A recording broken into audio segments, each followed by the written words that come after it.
จะเป็นยังบนตกดินเลยข้างล่างของ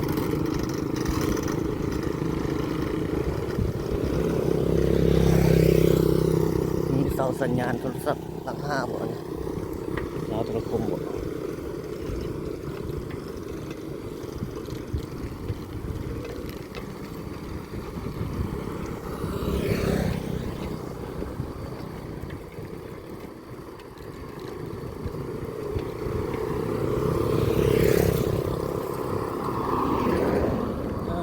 โอ้นี่มีร้านขายปิ้งอยู่ที่เนาะ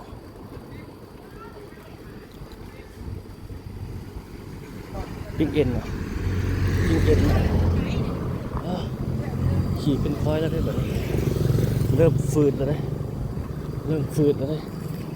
โอ้เกียร์ทางหน้าเห็นรถตรงหลายๆนะ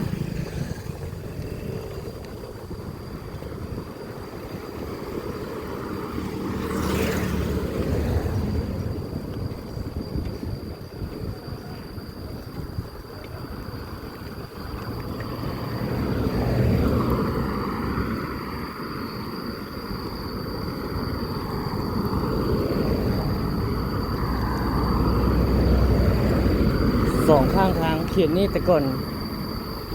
แห้งบุมีคนอยู่หลายแบบนี้ได้ทุกคนมาอยู่ใหม่หลาย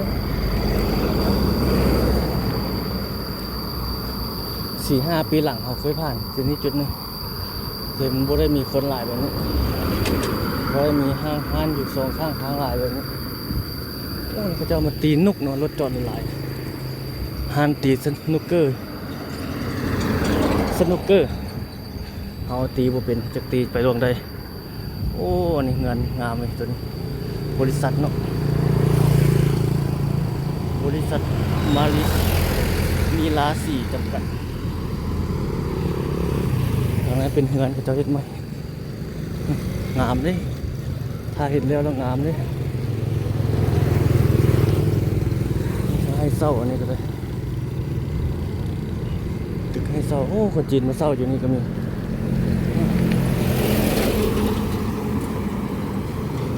คือเขาว่าเนี่ยคือคนจีนนี่ไปยืนเศร้าใส่กันรถคันนี้ใหญ่ดีเลย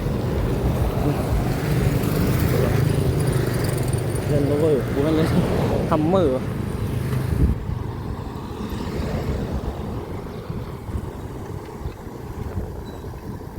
รถหรูในลาวเขาเนี่ยนับหลายสิบเดียวเลยมีหลายอยู่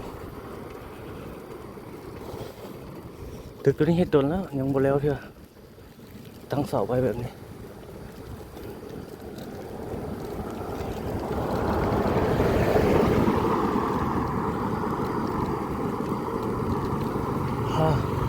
ไกลสิมุนคอยแล้วลงคอยแล้วทางหน้าลงเข้าสู่บ้านพระขาวแล้วลงคอยแล้วเขาก็จะไปเห็นเขตน้ำท่วมที่เป็นเขาจะเอาลงติ๊กต็อกหลายๆมันเป็นน้ำท่วมแบบมันไหลบ่ทันอย่างประมาณนี้ครับท่อระบายน้ำมันน่าจะไหลบ่ได้เต็มที่นี่บริษัทคนจีนจะมาเข้าอยู่เต็มเลย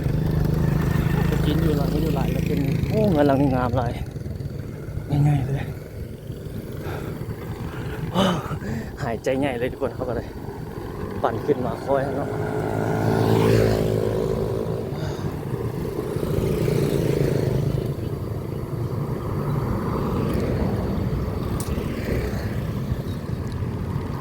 ทางหน้านี่เป็น4 แยกเลยถ้าเราเลี้ยวซ้ายก็เข้าไปใส่หน้าดงๆมอซอหมดเลยเลี้ยวขวาก็ลงไปทางลุงหมอแล้วจิบยังจะเอาลงไปทางหน้าลงซื่อไปฮะเพราะว่าเราจะไปเขตบ้านพระขาวตรงรถติดบักหลายเลย4 แยกตัวนี้ติดตลอดนะมาตลอดเลยติดที่นี่ตลอด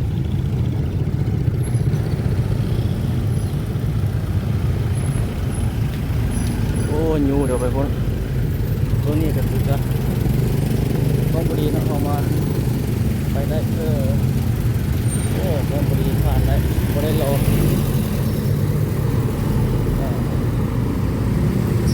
ทางหน้านี่เขตพระขาวแล้วเขตนี้ขึ้นกับเมืองไซธานีแล้วก็เหมือนกันแล้วนี่อันนี้ลงไปน้ำไหลมาไหลเลยคุณเขาเห็นคนลง ทางหน้าเนี่ยผมแถวตลาดหน้าตลาดนวลมันท่วมครับเบรกหลังเขาบีบจนที่จำเขายังเบื่ออยู่จนเมื่อยมือมันมีน้ำมันนะเสียงเครื่องก็เบรกหน้านี่อยู่ดีอยู่เขตทางหน้านี่บนน้ำท่วมมันต่ำนะทางถึงไหลลงไปทางลุ่มหรือว่าเลยเดี๋ยวทางลุ่มมันห้องน้ำมันน่าจะตันอยู่ทางถึงบนตันมันไหลลงนี่แล้วทางลุ่มมันต่ำมันเป็นบนห้องเลยขี้ดินขี้ทรายมันค้างอยู่ตามท่อระบายแล้วน้ำปริมาณหลายเลยไหลบ่ทันแล้วก็เต็มห้องระบายน้ำท่วมไปอย่างประมาณนี้ไปนี่แหละมันบุดออกท่อมันไหลทางลุ่มบ่ทันมันไหลอยู่ทางเชิงพี่ถ้าเพิ่นเฮ็ดวางท่อทางลุ่มนี่ง่ายนี่โอ้ตอนแห้งเนาะมันซ้ำมันคือไหลนี่ก็เจ้าขายดินอยู่นี่หมดดินตอนนี้พักอยู่เลยมาซื้อน้องทุกคนจุดนี้ที่ว่าโอเคอยู่เลยแต่ว่าราคามันนี่น่าจะแพงอยู่อันนี้ท่วมในทุกคนเขตนี้นะ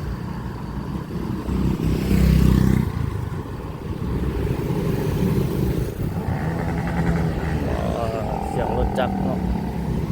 เดิน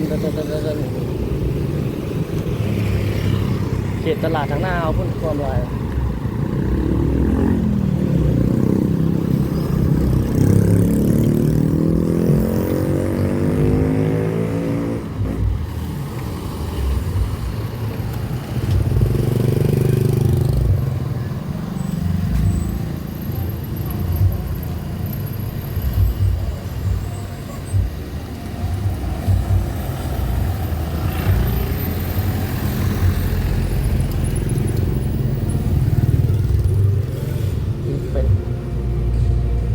ไม่ต้อง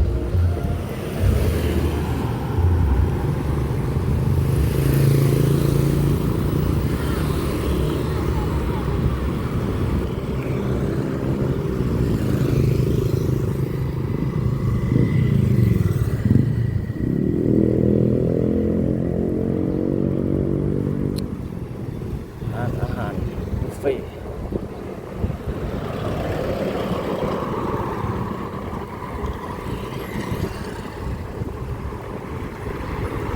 เขตบ้านพระขาวเมืองไซธานีนะก็หลวงเหมือนกันนะรถเขตนี้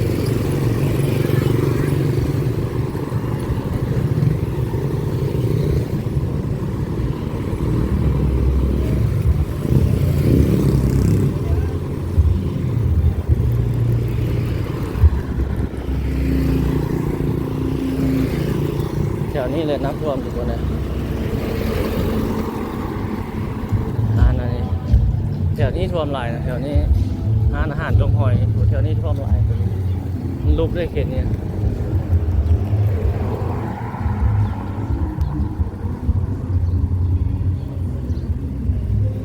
ดูเขาขี่ข้างหลังมันลงภูมาเนาะมาแถวนี้มันต่ำนี่เขตตลาดมะขาวเขตน้ำท่วมเขตนี้แหละที่มันท่วม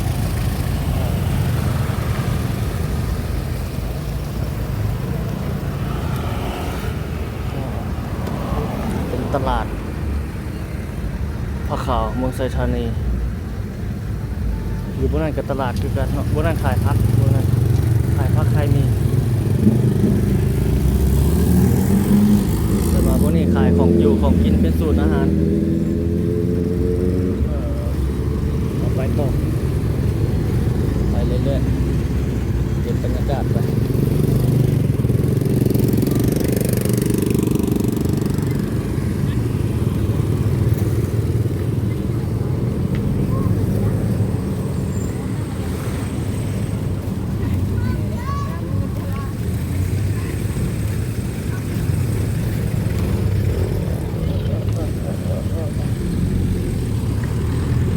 พอที่ได้ตลาดนี่ก็ถือว่าเป็นตลาดใหญ่เลย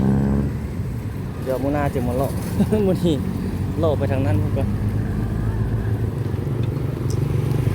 ขับไปฮอดเขตนั้นบ่ได้มันก็ค่ำนะมื้อนี้ฮอดมันสิสวยๆทั้งนั้นบ่เขตบ้านศรีวิไลครับ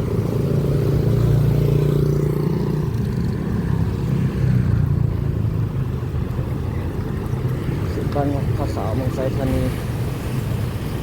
มีใครแยกทางหน้านี่ที่เพิ่นกำลังเฮ็ดทางนะเดี๋ยวมาอัปเดตดู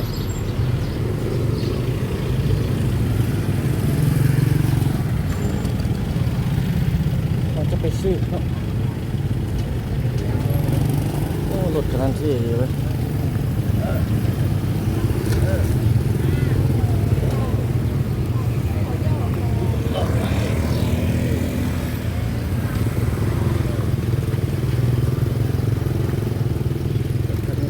เขาซื้อต้นใหญ่นี่ผมจะผ่านเลยโอ้ประเทศเอามาทำที่ละเป็นศูนย์ขายเครื่องงานขานี่อันนี้ประเทศวางท่อระบายน้ำเบื้องนั่นละ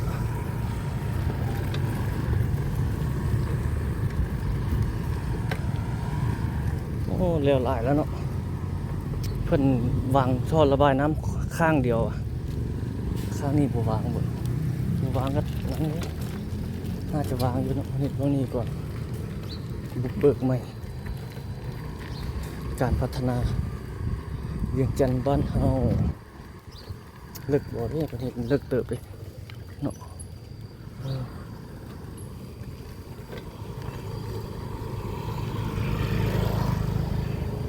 ไปทางนั้นน่าจะบ่เฮ็ดนะนี่ประเทศอะไร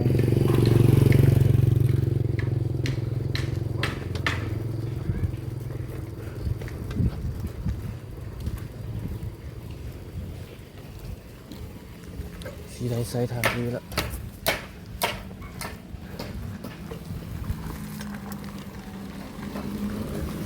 เขตนี้เป็นเขตบ้านศรีวิไลละเขตนี้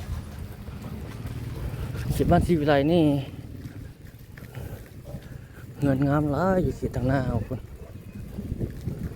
นี่เที่ยวนี้วางเท่าเอาเนาะใครนั่นทันถึงนะก็เฮ็ดอันนั้นเอาเงินนี่เงินบ่กำงามอันนี้ก็ได้บ่งามงามรถก็เข้ามาอยู่บนงานก็จะ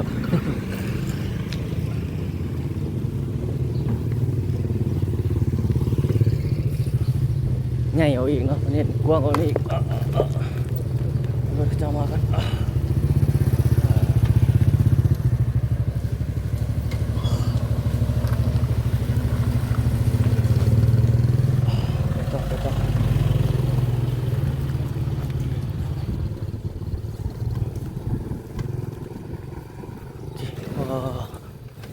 ต้นกล้วย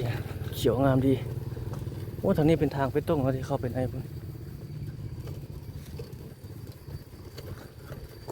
กุ๊บนี่ต้นกล้วยหลายเลย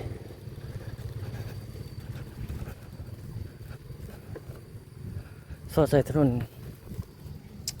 ไกลส่วนภูวิหารเนาะ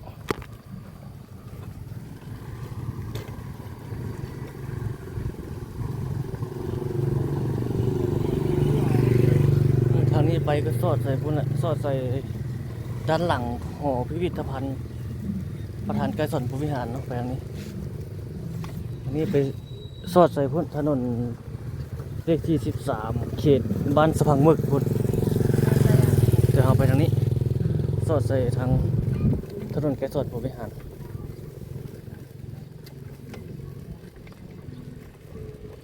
นี่ประเทศเดียวแล้วเมื่อนั้นเราเสาอันตัวทีบเข้ามาเปิดยังหมดแล้วเถอะ โอ้สมองไปเนาะพอดีนะทุกคนฮอดเขตนี้เห็นบรรยากาศยามแรงแบบนี้จะเทือนเฮามาฮอดว่ามืดปิกละเขตนี้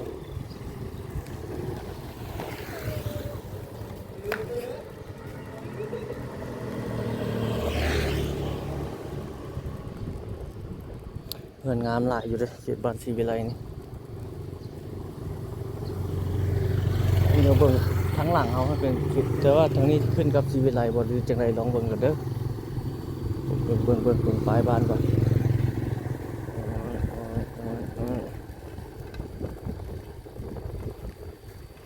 มีห้อมมีซอกมีซอยยังก็ยังบางห้อมบางซอยก็ยังไอ้ซอก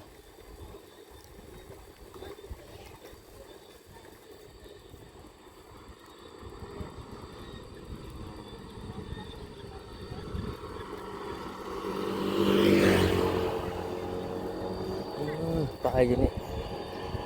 โอ้บ้านพระขาวแล้วทุกคนเลย นี่เขตบ้านพระขาวศรีวิไลมันน่าจะมันไปทางงันเฮาเมื่อกี้ฮะแยกสีแยกไปทางนั้นครับนี่พระขาวอยู่ทางหน้าสอดใส่ทางใหญ่เลยดิ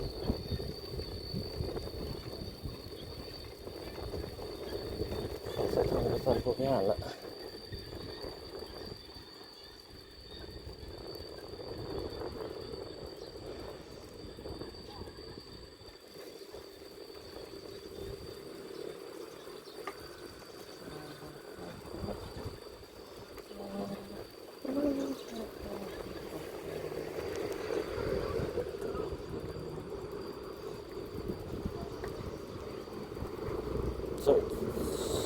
สอดใส่ทางใหญ่นี่เป็นของคนจีนนี่เนาะเรียนมานี่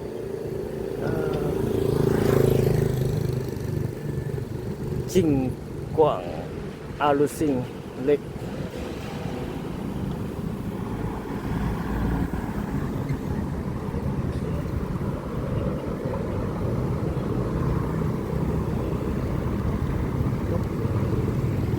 สอดใส่ถนนกระสนผมไม่หันน้ำแรงเบื้องนั้นลงไปเพิ่นสอดใส่ทางด้านนู้นหมดเลยเบื้องนั้นเป็นธนาคารพงสวรรค์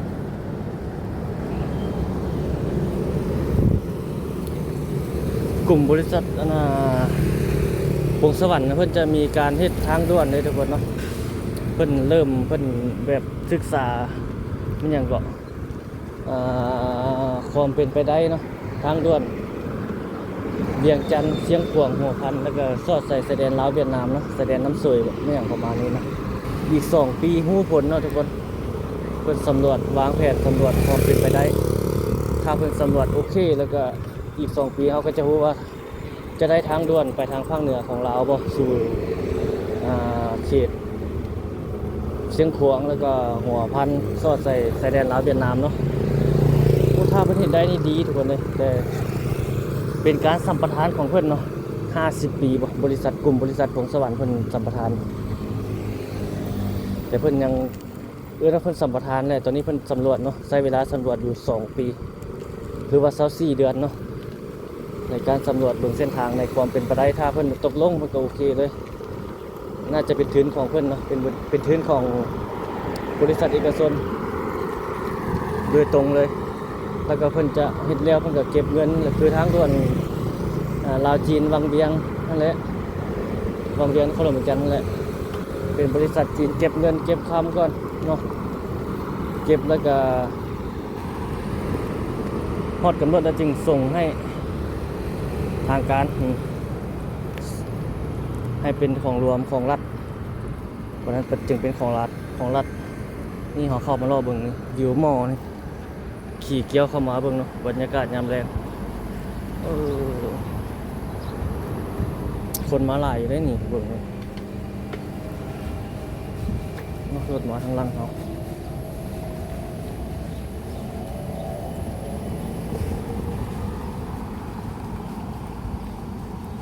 ห้ามจอดรถจักรถีบเพราะรถถีบพี่จอดบอกหลายเบื้องนั้นศูนย์การค้ามีคนมาช้อปปิ้งเลาะหลายอยู่ปวดจอดรถจักรอยู่ทางไหนเพิ่นเขียนป้ายใส่แต่ส่วนใหญ่เขาเจ้าเพิ่นมาจอดอยู่ทางหน้าเนาะ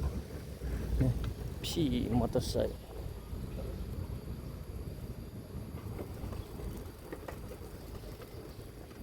เบาเรื่องทางด่วนเวียงจันทร์นครหลวงเวียงจันทร์เนาะสอดใส่เชียงขวางสอดใส่หัวพันนี่เพิ่นสัมปทานจากปีก็บริษัทเอกชนเพิ่นสัมปทาน50 ปีเนาะใช้เวลาในการก่อสร้างระยะเวลาในการก่อสร้างกัน5 ปีตามเพิ่นลงข่าวเนาะทางการเพิ่นลงข่าว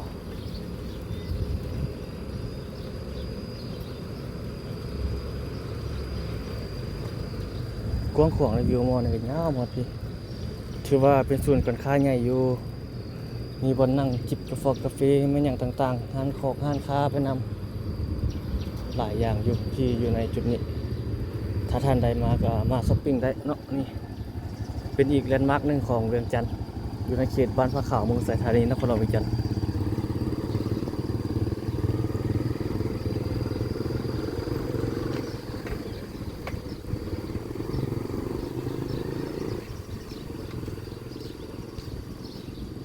รถเจ้าก็มาเลาะมา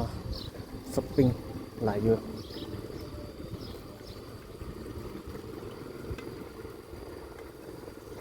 รถไฟฟ้าเขาเจ้าก็เอามาโคขายอยู่นี่ EP วัวตัวนี้เป็นไฟฟ้าตัวนี้เนาะรถหรูรถสปริงหลายทุกคนเลยเข้ามาแล้วเฮาสิโซกินอยู่ห้านใดก็ตามใจรถแหละ เงียบดีอยู่แบบบรรยากาศมันโอเคนะตั้งอยู่เขตบ้านพระขาวเนาะอยู่ไซธานีนครหลวงประจันเนาะตั้งอยู่ถนนไกรสอนภูวิหารเขตหลัก7หลัก5นี่แหละ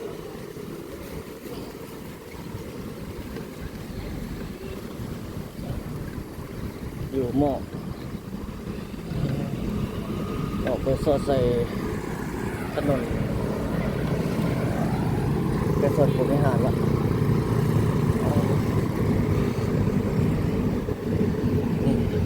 อยู่หม้อเพิ่นก็มารายละเอียดมาฝากไว้นี่มีหลายอย่างอยู่อาหารคำพวงก็มีสตาร์บัคอาหารสตาร์บัคก็มีเนาะ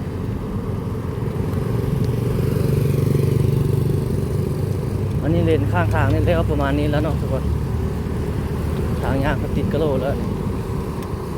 โรงเรียนนาสัตว์โอ้นี่เป็นบักเลยมันบริเหตุเป็นพักเลยอยู่นี่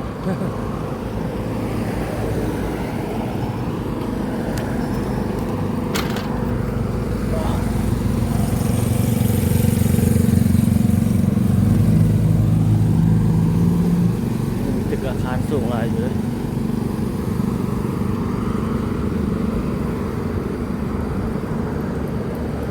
เบื้องนั้นเป็นภัตตาคารโกโซโมเนาะจัดงานเลี้ยงงานดองงานสร้างสรรค์ต้นละในโรงแรมตัวนี้ภัตตาคารงานดองงานเลี้ยงกันจัดอันนี้เป็นบรรยากาศยามแลงอยู่ถนนไกรสอนภูวิหารตึกสูงๆที่ทุกคนเห็นอยู่ข้างหน้าจะเป็นตึกโรงแรมราชวงศ์เนาะ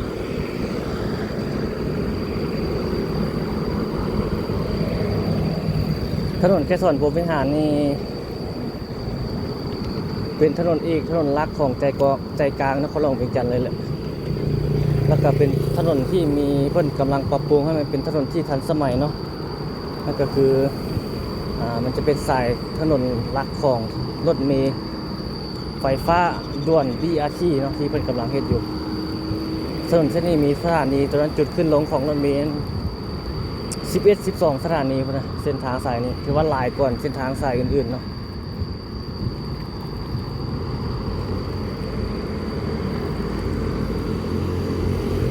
ก็ยังอยู่ในช่วงระยะการก่อสร้างอยู่ยังบ่ทันแล้วเสร็จสมบูรณ์เท่า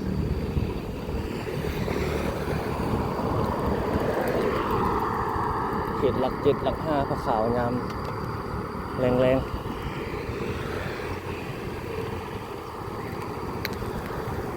เราจะไปทางหน้าไปตัวนี้บ่ทุกคนสอดใส่สีวิไลเนาะเข้าห้องนี่มันบ่ตันใช่มั้ยมันน่าจะบตันเนาะครับมันมีโลกของเมืองเนาะเรียกไปห้อมทางหน้ามันจะได้คือกันไปห้อมทางหน้าไปห้อมทางหน้าซะเพราะว่ามันเวทใจเติบด้วยเหรอ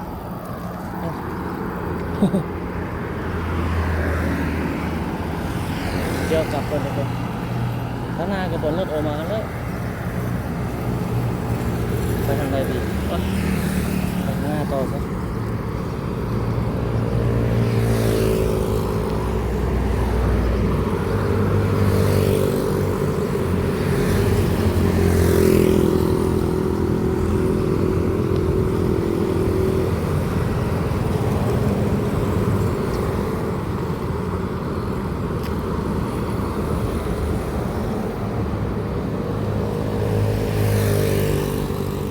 ดินโอ้เขาจะต่อเสาเข็มแล้วนี่จะมีโครงการอยู่นี่ไงตื่มได้นี่รู้ว่ามันโครงการอย่างรอติดตามทุกคนเลย ประเทศอย่างพาสิมาอัปเดตให้ทุกคนได้เบิ่งโอ้เบื้องนั้นเป็นบริษัทขายรถเนาะลาวธานีคนจักนักมีรถหลายอยู่พีโน่ลาวธานีแกวมอเตอร์แกนมอเตอร์เนาะแกนมอเตอร์ที่มีปั๊มน้ำมันอันนี้เป็นบรรยากาศยามแล้งอยู่ถนนสายซอนกลุ่มวิหารเนาะถนนที่ใจกลางเนาะคนลงไปจันถ้าเอาไปซื้อทางหน้าสุดก็ใส่ประตูใส่พวกเลยเป็นบริษัทรับเที่ยวผ่านไฟดาว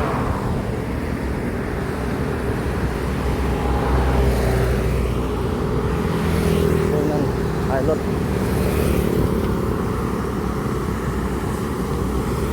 ก่อนสถานีรถเมล์ที่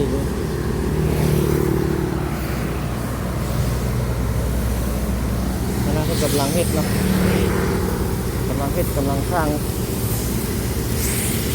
พระเจ้าเป่าขี้ดิน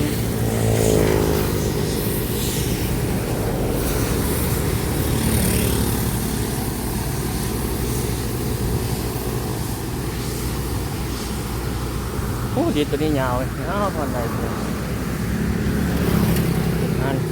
อาหารกุยเฟยอาหารจีนฟรีกุยเฟยบุฟเฟ่อาหารจีน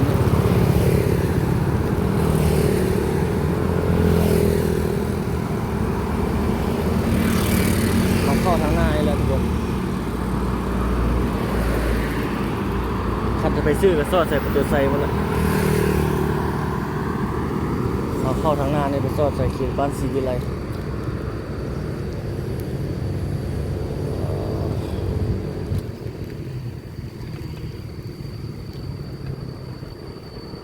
นี่ตึกอาคารหลายตัวนี้เขาเจ้ากำลังเฮ็ดอันนี้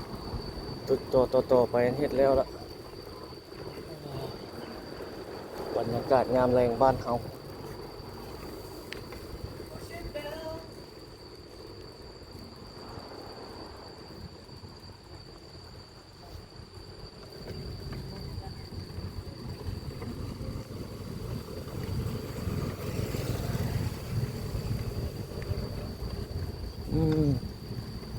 ปลูกต้นกล้วยใส่แบบนี้งาม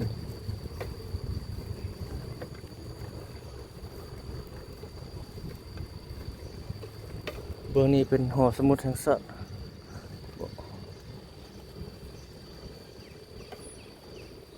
หอสถานที่ราชการเนาะ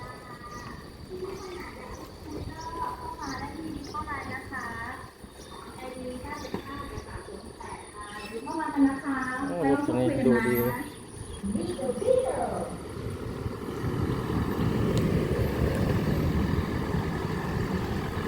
นี่ก็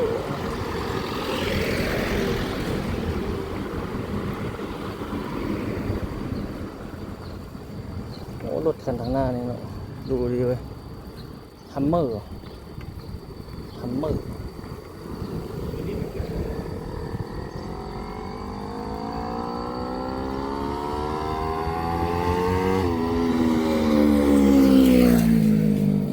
เสียงรถแห่งอิลีเงาสมเกินทุกคนชั่วโมงกับ28 นาทีละ ชั่วโมงครึ่งแล้วเนาะไปต่อเพื่อท่านผู้ชมทุกท่านหอสมุดแห่งชาติตัวนี้ตัวเบื้องหลังนั้นเป็นหอนั้นบ่พิพิธภัณฑ์บ่ตัวก่อนสิฮอดหอพิพิธภัณฑ์ประธานแก่ส่วนผู้บริหารเสียงนกมานอนนี่หลาย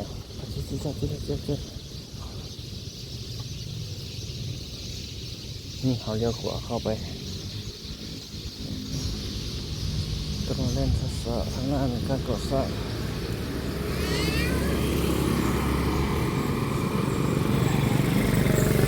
อันนี้จะเป็นเขตบ้านศรีวิไลแล้วเงินงามหลายเขตนี้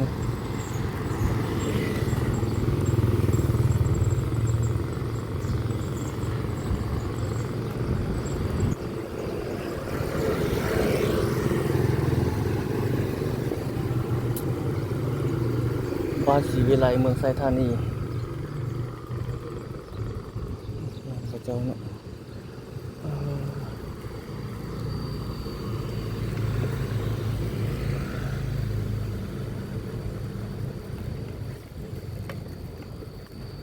อันนี้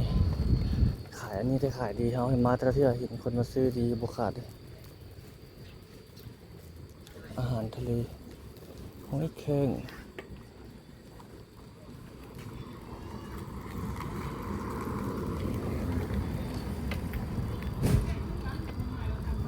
กินตัวนี้กวางละบุกเบิกโอ้เจ้าของบินนี่คือสีรวยเละ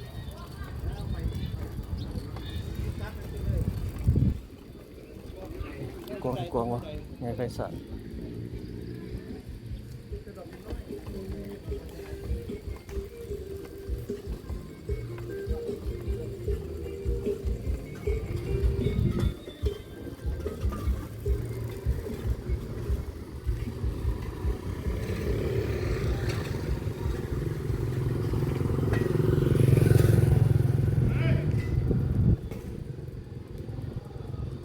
เข้าไปทางหน้านี่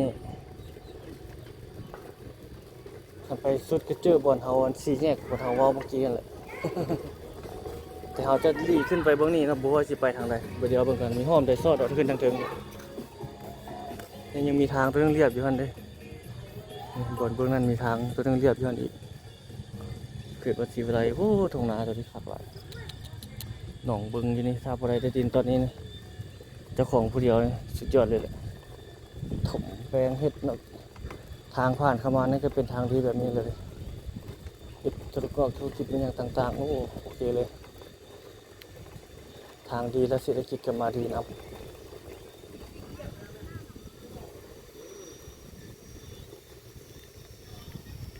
บ้านเรือนบางคนก็อยู่แบบ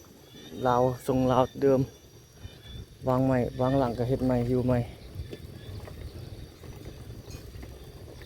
ขึ้นแต่เศรษฐกิจแบบของไทยลาวที่นั่นไปนั่นแหละสร้างยาวแปลงเรือน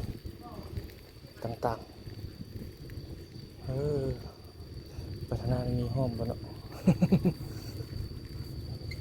สุดฮอดนี่ตัวนี้ยังคือเขาเมื่อกี้เขาว่าสิมาซอดใส่นี่โอ้ซอดแท้เนาะวันนั้นวันเขาว่าสิมาเมื่อกี้ตัวนี้เลยครับซอดเนาะบนห้อมเขาว่าสิเข้าแล้วบ่เข้ามาซอดใส่จุดนี้ต่อไปทางหน้าจะซอดไปซอดมาเห็นคนอยู่เต็มไปแล้วก็ทางโอ้หมาไล่แมวโอ้ตัวนั้นก็เล่นออกมาวันนี้ตัวนึงเห่าแล้วเห่าอย่างเดียว โอ้จุดนี้เป็นกำลังวางท่อแบบนี้โอ้ตัวนั้นโกเอาเนาะโกแต่ตัวนี้วางท่อใหญ่ใหญ่แบบนี้แล้วน้ำมันจึงระบายครับใส่ท่อน้อยๆโอ้ไปแบบน้ำมันบ่ไหลทันแล้วก็ท่วมเขาเห็นอยู่แถวนึง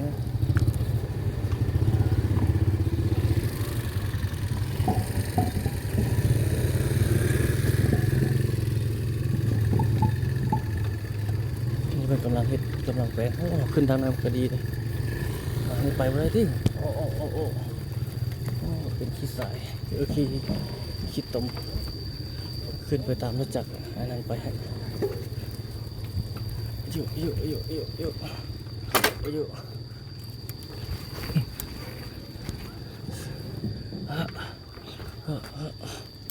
ได้ประมาณนี้แล้วทุกคนเนี่ยเส้นทางเส้นนี้เนาะอันนี้เขามาเบรให้บรรดาท่านได้เห็นได้ชมนะ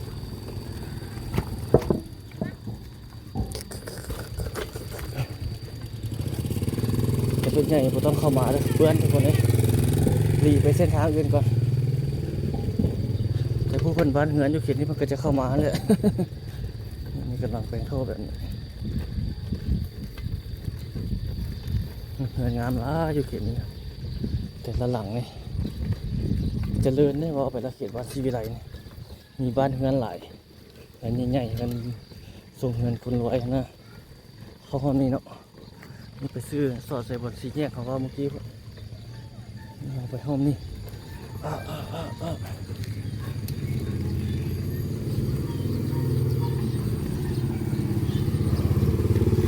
หญ่เด้อบ้านสีวิไลนี่ก็บ่น้อยๆเด้อเนื้อที่ของบ้านเพิ่นจากต่อจากบ้านพระขาวนี่ไปจนฮอดถนนเบื้องหน้าพุ่นนะนี่ทางคอนกรีตมาแล้วนี่ทางหน้าพุ่นถนนเขตตลาดนานาคนต้องพุ่นน่ะโอ้ดูนี่เพิ่นยังเล่าขายอันนี้ดู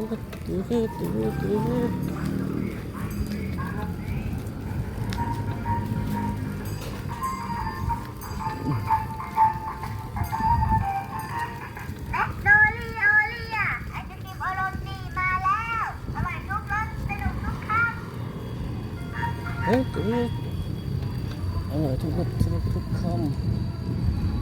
ไปทางใดดีทุกคนบัดนี้เข้าห้องบนรถทางใดประมาณนี้เนาะโอ้นี่คันจุ่มหม้อดินอินเตอร์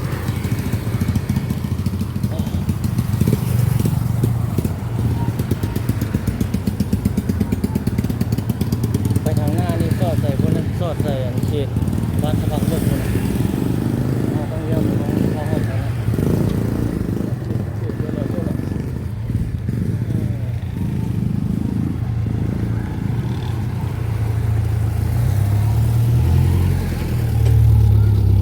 เข้าห้องนี่นะ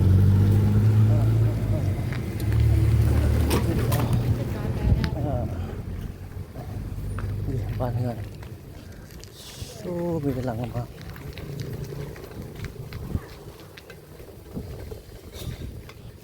้านศรีวิไล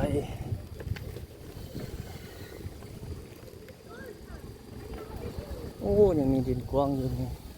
ขายได้เพิ่นติดป้ายขายอยู่นี่เงินเดี๋ยวนี้มีแต่เงินหลังง่ายเกินห้องแถวกันละนี่ห้องแถวร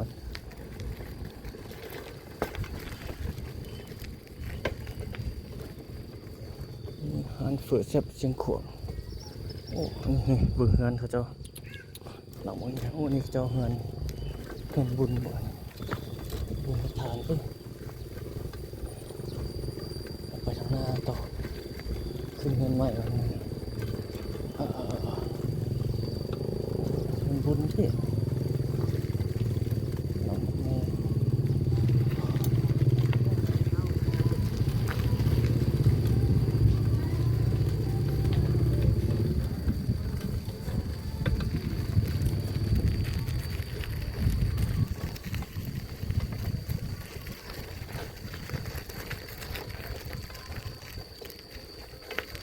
ฝนตกมาน้ำคือสิไหลแห้งนะครับเบื้องตามอันนี้นี่นะ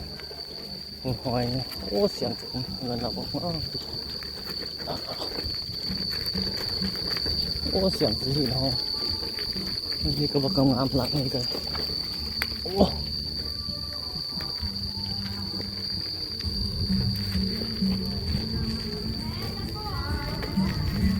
เขาเจ้าฟังเพลงบูสติดลิขสิทธิ์ด้วยวะ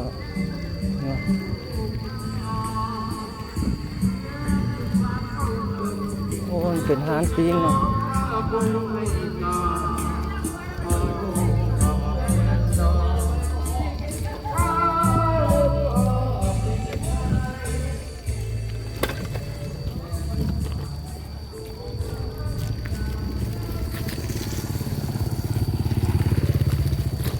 โอ้เราเข้ามาซอกซอยโอ้โหโซ่มันลั่น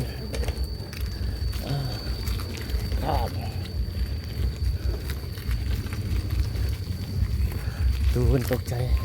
โซ่ทีพอมันเขี้ยวนะมันยานนะโซ่ยานแล้วเขี้ยวมันนะโอ้พระเจ้าฟักขึ้นมาห้องแถวนี่โอ้ทางหน้าสอดใส่ทางใหญ่แล้วจิด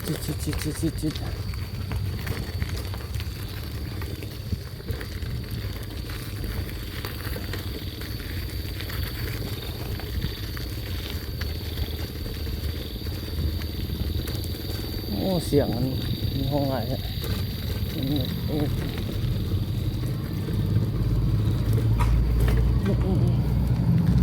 เจ้าเข้ามาสอดใส่ทางไงแล้วแบบนี้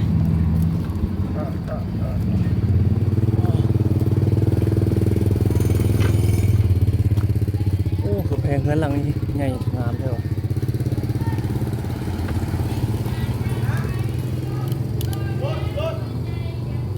ทางนี้ไปทางดีไปพุ่น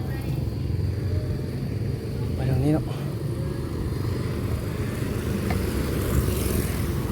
บ้านศรีวิไลหน่วย32เงินเลขที่300ปลายเขียนโอ้เงินหลังนี้เงินบางใหญ่นี่ก็ได้เนาะบ้านศรีวิไลเงินคนรวยหลายเงินงามหลายโอ้ได้สมองเครื่องแล้วทุกคนเนาะ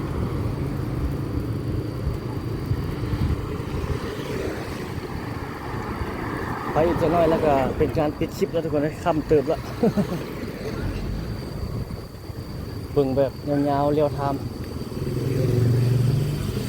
งามเลยบ้านเรานี่ยังเป็นทางซอยขึ้นไปซอดสุพรรณอีกเลยมีห้องเศร้านี่เนาะห้องเศร้าห้องแถวหลาย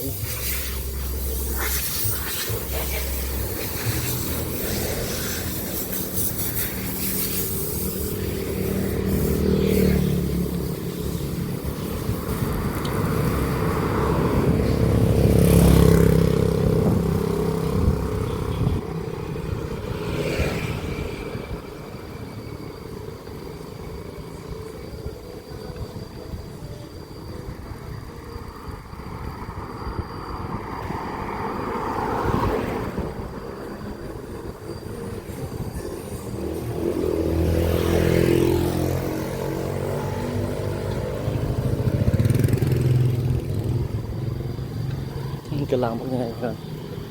โอ้เงินแถวนี้เงินเป็นร้อยหลายบาซีวิไลตรงนี้เป็นอย่างไรนี่โรงเรียนเหรอโรงเรียนมัธยมศึกษาวิศวิไลโอ้วันยางเราทีมหัวคืออ่อนเลยวะ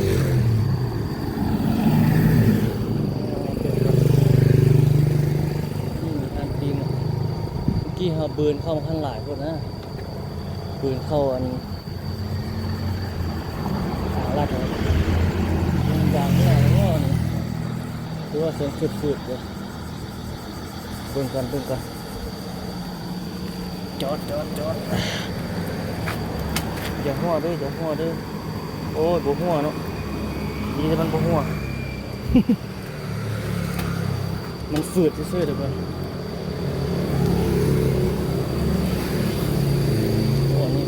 กับแพงบักใหญ่เงินก็เจ้าเงินเนาะโอ้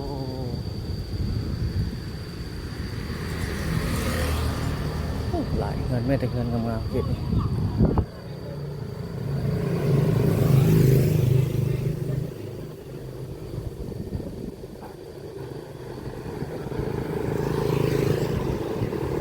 มีทางปีกเข้าไปนี่ใครนะ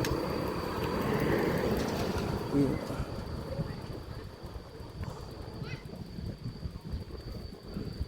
วันสีเลยนี่มีปลากไว้คักเว้ยมันพักอุ่นนี่มีทางไปตรงเข้าไปนี่เข้าไปทางหน้าพี่เข้าไปทางนั้นพวกน่าจะสอดแสง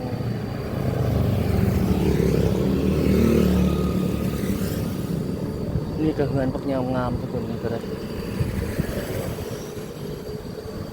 ไปบนเมื่อกี้ห้องเมื่อกี้เนาะทุกคนเดี๋ยวกลับก่อน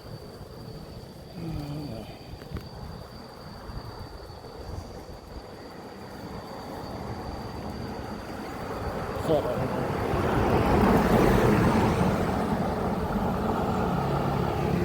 เป็นงานเจ้าเลยว้าวเงินหลักเป็นไงรถครับ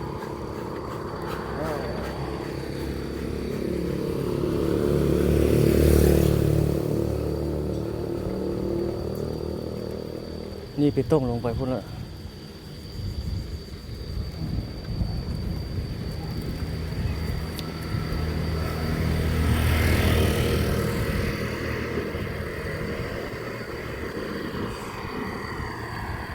ชั่วโมงโอ้เกือบ2 ชั่วโมงแล้วทุกคนเลย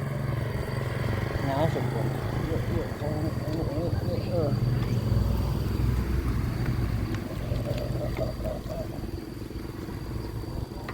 เฮ็ดเป็น2 คลิปเนาะถ้ามันยาว เบิ่งตอน1ตอน2เอา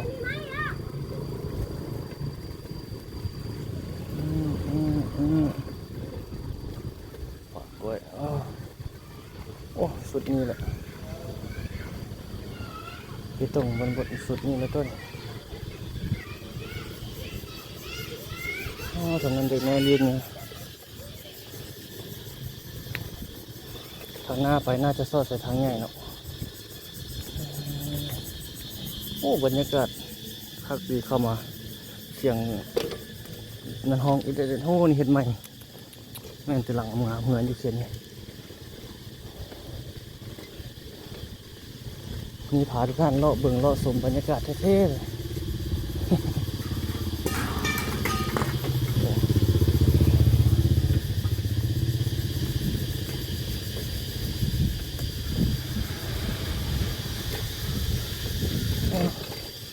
ทางบริดีอยู่ในเบิ่งเงินเข้ามาอยู่ขจรจะตีเขตนี้เงินงามร้ายเขตนี้มันจะหลังบักไง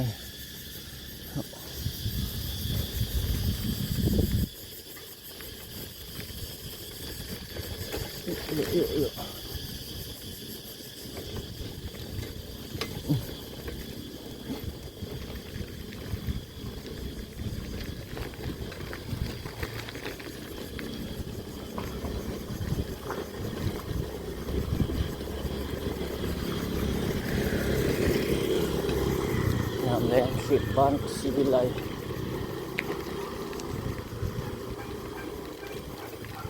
เขาเลาะนี่มีทางใหญ่มีทางน้อยทางซอกทางซอยเนาะเลาะไปให้ทุกคนได้เห็นในแต่ละจุดแต่ละบอนไปโอ้นี่จะจุดที่นี่งานทุกคนไม่หลังงามที่สุดสะออนหลังใดก็เป็นคฤหาสน์ใหญ่ๆนี่ทางง่ายสอดใส่ทางง่ายแหละ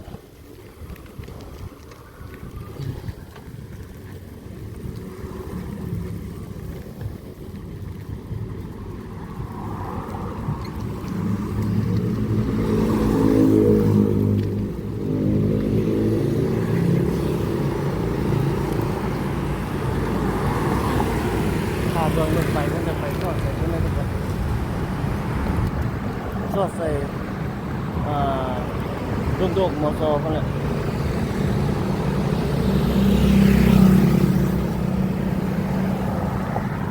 ข้ามทางก็นั่นเส้นนี้เราเคยถ่ายหลายเที่ยวแล้วเนาะถนนตัวนี้มันเป็นถนนโดกบนต้องจอมวันนี้ทุกคนถนนตัวนี้วงรถมาทางนั้นคุณจะมาแต่ทางโดกถ้าไปทางหลังเราจะไปสอดใส่เขตคุณจะไม่สิ่งเลย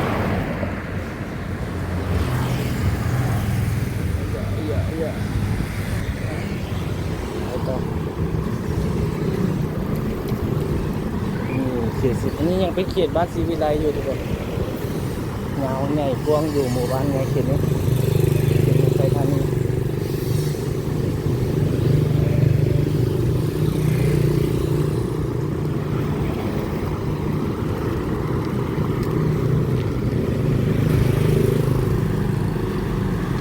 ข้างหน้าจะเป็นเขตตลาดศรีวิไลแล้วต่อไปก็จะสอดใส่เขตพงหมอ150 เตียงเนี่ยจะสอดใส่บ้านนนสว่างว่าทุกคนเลือกจันทร์สว่างเขตคงจะได้สิทธิ์นะสอดใส่เขตนั้นคนละเป็นตลาดที่วิไล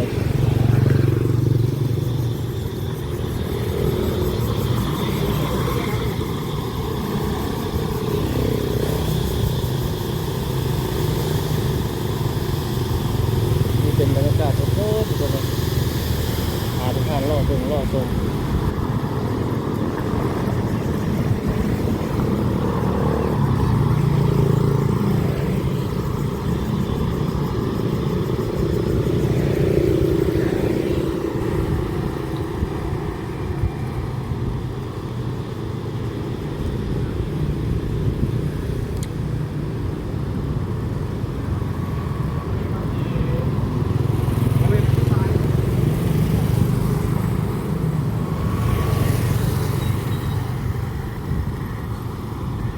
จะพาทุกท่านล่อไปจนฮอดเขตห้องหมอมีกายห้องหมอมิตรภาพลงไปแล้วก็จะเป็นการปิดคลิปเนาะตัวสามแยกทางหน้านี่ถ้าเอาเลี้ยวขวาเข้าไปก็สอดใส่ตลาดให้วงเลยทุกคนเดี๋ยวถ้าเอาไปซื้อก็สอดใส่เขตห้องหมอ150เตียง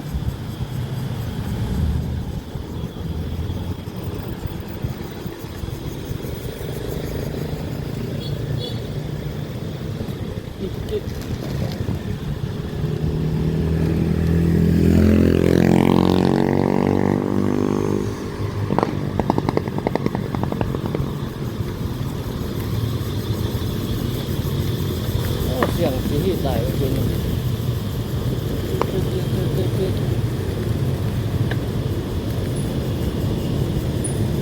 อ้าวเติบแล้วทุกคน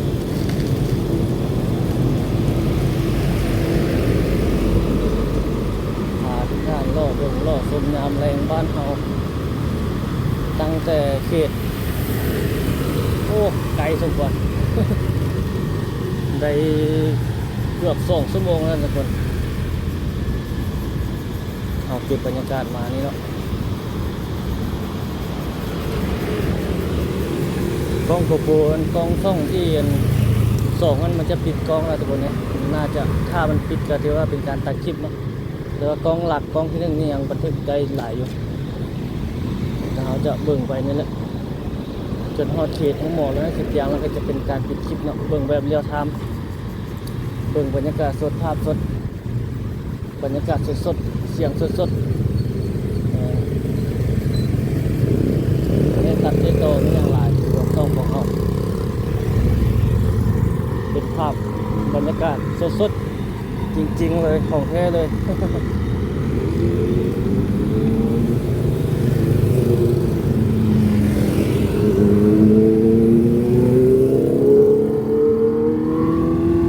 เสียงรถเป็นยาว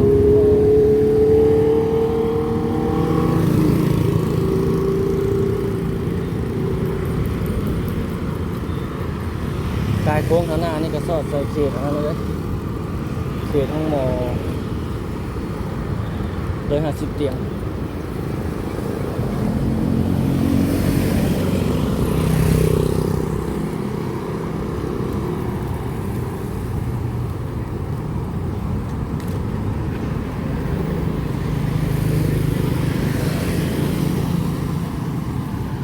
อันนี้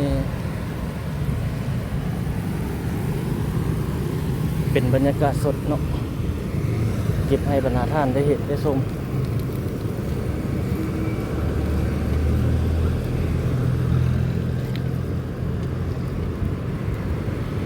โอ้นี่เจ้าขายขับซื้อขาย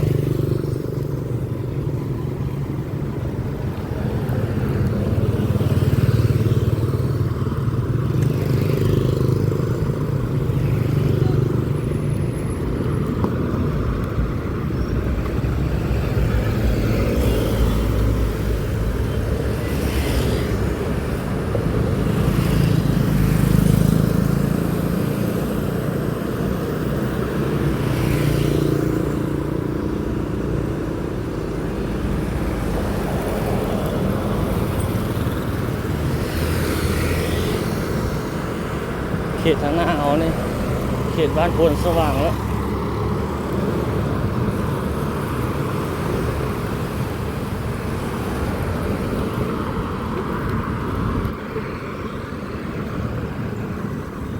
นี่เลยทุกคนโอ้ตัวนี้ทางหน้าก็จะเห็นไหมคือบรรยากาศสดยามแรงอยู่นครหลวงเหมือนกันหลายเมืองอยู่เฮาเก็บในคลิปนี้เนาะ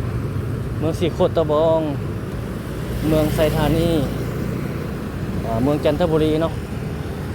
ถือว่า1 ใน 3ของตัวเมืองนครหลวงเวียงจันทน์เนาะเพราะว่าขอบเขตนครหลวงเวียงจันทน์นี่มันจะมี4เมืองใหญ่ก็คือเมืองสีโคตรตะบองเมืองจันทบุรีเมืองศรีสัตนาถเนาะแล้วก็เมืองไซธานีนี่จะเป็น4เมืองใหญ่เนาะในตัวเมืองนครหลวงเวียงจันทน์วันนี้ห้องหมอมิตรภาพละห้องหมอ110 เตียงละ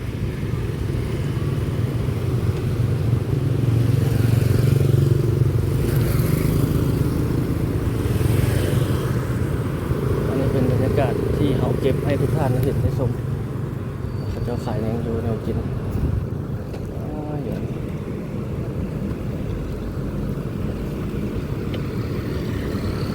บางคนก็จะมาจอดซื้อแวะกินแบบนี้บางคนก็อยู่ในห้องหมอออกมาซื้อเนาะ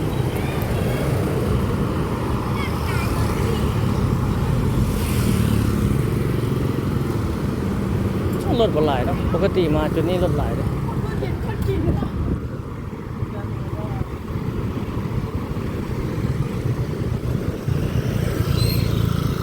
อันนี้เป็นบรรยากาศสดๆทุกคนนะเก็บให้บรรดาท่านได้เห็นได้ชมไปทำเดียวในแต่ละแรงในแต่ละมือบ้านเฮาเป็นจังใดเนาะ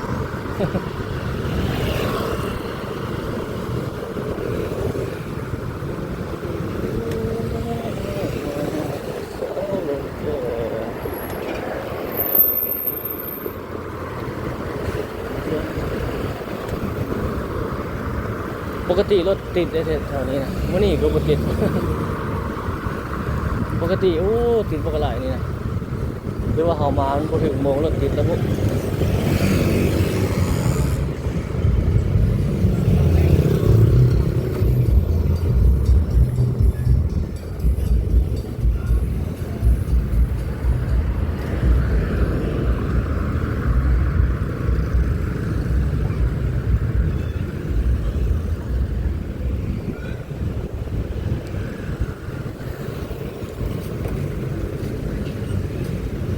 เขตตลาดบวนสว่างโนนสว่างเห็นบวนสว่างเอาโนนสว่างบวนสว่างเนาะโดนนั่นเป็นตลาดบวนสว่างถือว่าเป็นตลาดใหญ่อยู่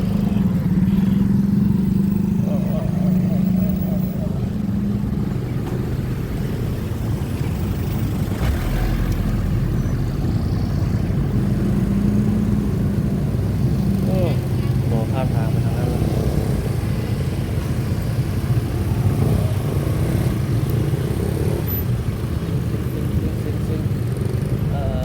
ผ่านได้ละเบื้องนั้นตลาดบวนสว่างเอามุ่งหน้าลงทางหน้านี่ไป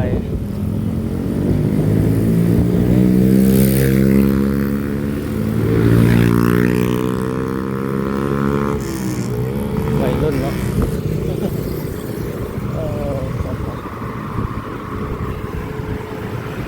ให้มันได้2 ชั่วโมงแล้วจะ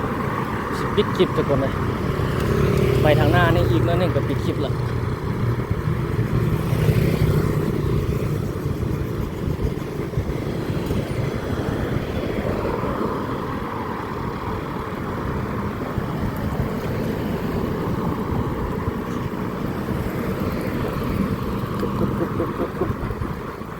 หลายจุดหลายบอลในเวียงจันทร์เอาบางคนยังไม่ได้เห็นเลย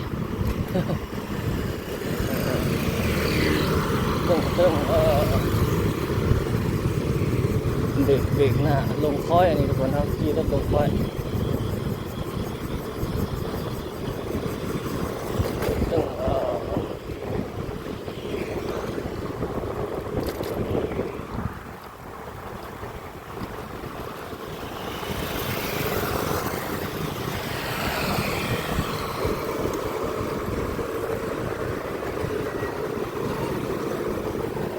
ขับมาภาพมันอย่านั่นหลายไป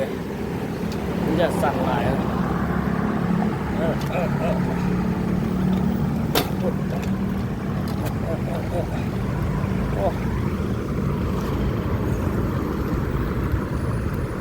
โซ่รถเขามันโบเคแล้ว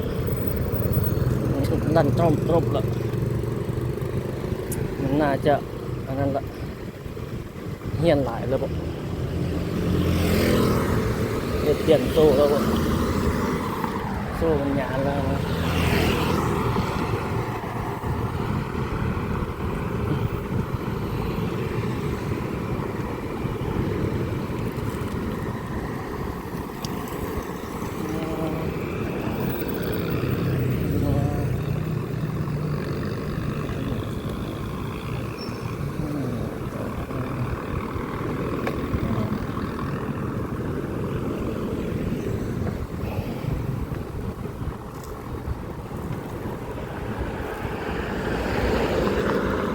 ฮอดตลาดพนตองแล้วจึงปิดคลิปเนาะทุกคน เนาะเบิ่งยาวๆไปเลยต่อไปอีกเลย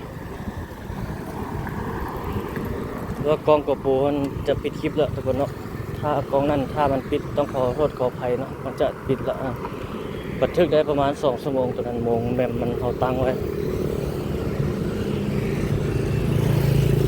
ให้ทุกคนได้เบิ่งแบบยาวๆแบบสดๆบางเทื่อ14เพิ่นก็เว้านะว่ามันยาวโพดนะแม่นเนาะเอาไว้ว่าเอาอยากให้ทุกท่านได้เบิ่งแบบยาวๆแบบเบิ่งแบบรวดไปเลยนะเปิดแล้วเบิ่งยาวๆเลย การบรรยากาศงามแรงบ้านเฮาแต่ว่าเสียงคุณภาพเสียงของเฮายังบ่โอเคเนาะเฮาก็จะพยายามปรับปรุงให้มันดีขึ้นอยู่เราก็เคยเว้าในหลายๆคลิปผ่านมา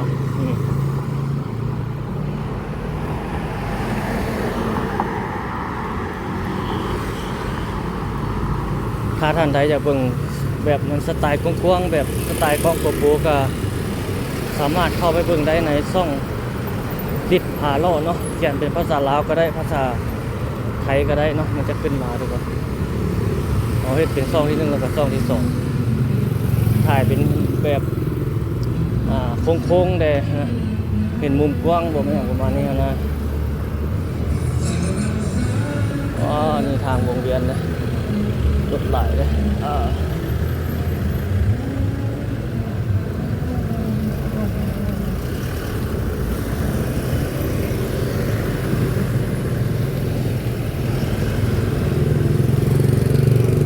กายโค้งทางหน้านี่ไปนั่นมันก็ปิดคลิปละเบิ่งบรรยากาศแถวทางหน้านี่อีกนะครับแถวตลาดพวนตองจอมมณีนี่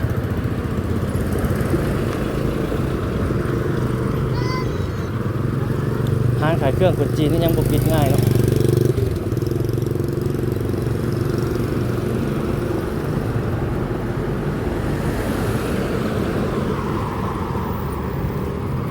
โอ้กองกระปูนี่ก็ทนเนาะยังบันทึกได้เยอะสุดตอนนี้ได้ประมาณ2 ชั่วโมงแล้วโอ้ทางหน้ารถติดเลย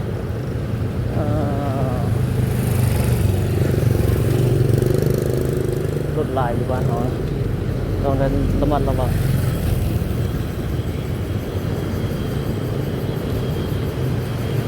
แต่ว่าบางคนแล่นไวแต่มันเป็นแล่นไวถือทางบ้านเขามันเป็นทางน้อยทางน้อยมันไม่ได้เป็นทางใหญ่คืออยู่ต่างประเทศบ้านเรายังเป็นทางน้อยทางนั้นแบบนั้นนะแบบมันเป็นรถมาข้างหลังมึงมาได้ทางคนเชียงกูได้เบิ่งรถมาก็ได้มาแต่คนเชียงคนพะเนาพวกเรามาคนเฮาปีเมื่อกี้จะมาแต่ทางดงโดข้างหน้านี่3 แยกเลยรถไหลไปละไป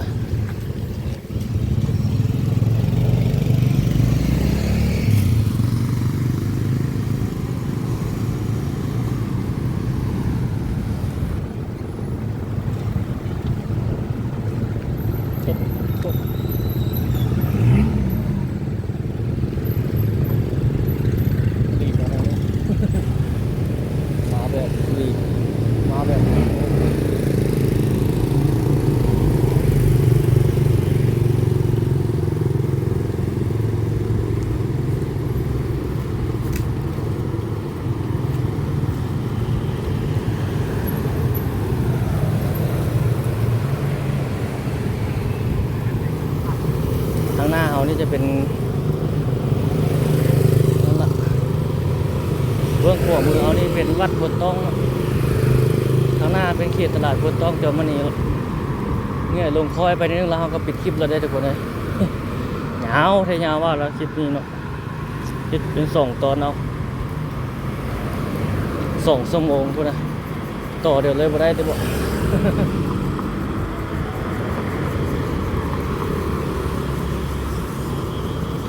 แรงบ้านเขา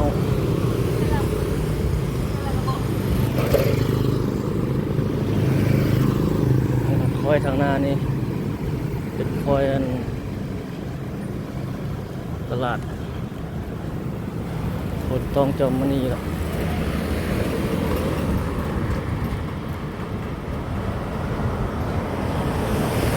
เป็นเขตหนึ่งเป็นเขตเศรษฐกิจอีกจุดหนึ่งในเขตนี้ข้างหน้านี่มีห้างร้านมันอย่างหลายๆอยู่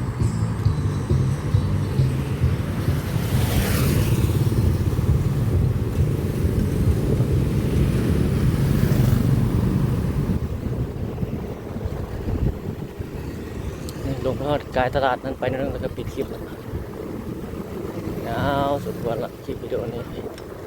เก็บมาให้ทุกคนได้เบิ่งได้ชม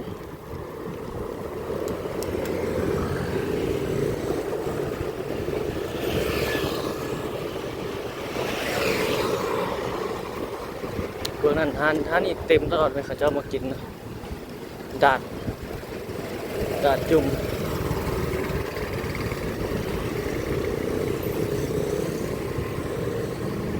ข้างหน้าตลาดนะข้างหน้า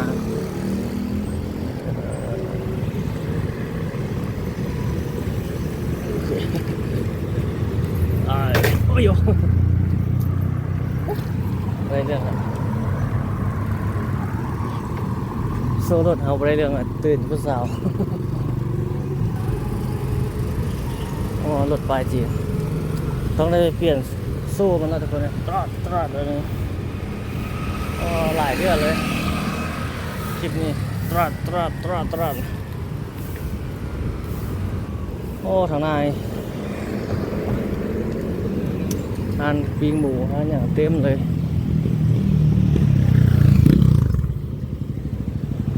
ตัวนั้นก็ร้านปิ้งหมูตัวนี้ก็ร้านปิ้งหมูเลยอยู่เขตนี้เขตเศรษฐกิจร้านปิ้งหมูดังร้านนี้คนเต็มตลอดเราจะจอดซื้อเครื่องเนื้อโอ้ยโยจอดไปเที่ยวบนรถตัดลายแล้ว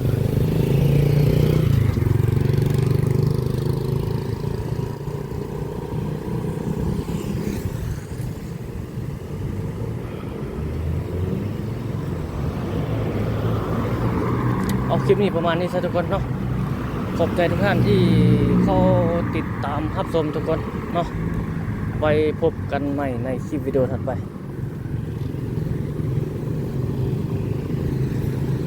ถือว่ายาวสมควรละ เอาพบกันใหม่ทุกคนสบายดี